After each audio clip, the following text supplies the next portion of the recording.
My dream dinner guest has not changed for a long time. It would be my grandmother on my father's side.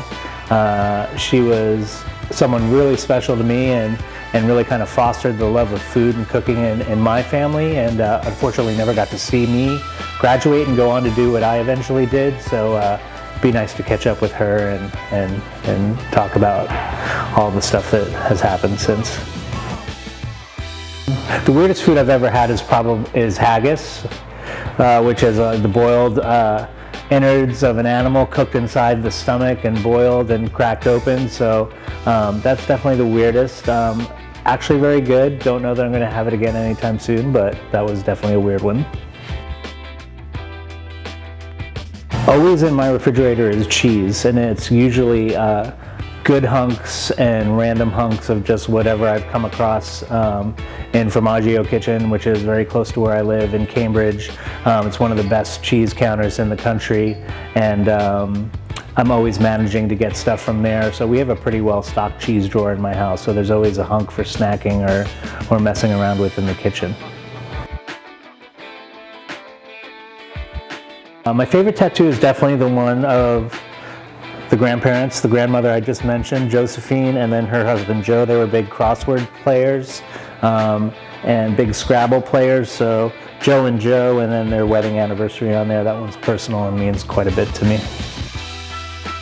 Oh, the worst food trend for me is definitely a three-way tie between anything served in a bowl, mushroom coffee, and robotic kitchens, which we seem to have up in Boston for some reason, and I really don't know why we need robots to make bowls. My family and friends inspire me the most in my cooking. I take cues from all of those times that we get to spend together, whether it's a casual Sunday barbecue or a holiday or just a cocktail party. Usually what I end up cooking for friends and family at home resonates with me, and then I end up elevating it into a restaurant dish, and it's always fun for friends and family to kind of refer back to where that dish originally came from. So without question, those personal, experiences with friends and family really kind of inform my cooking, and they're what inspire me when it comes to food.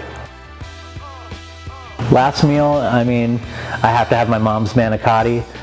She makes it from scratch. She makes the pancakes from scratch in this 70-year-old cast iron pan that's 3 generations old, and it's light and it's delicious, and it's been my favorite since I was a child, and I still ask for it on holidays. Definitely would be my last meal for sure. My advice to young cooks coming up in the kitchen is to really kind of know your history.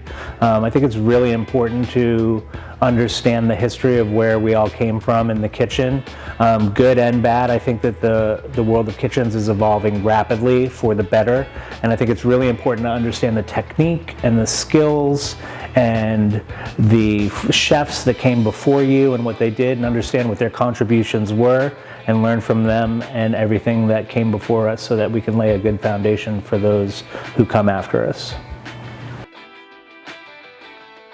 Anything chocolate, really. I like just plain good, really good quality dark chocolate.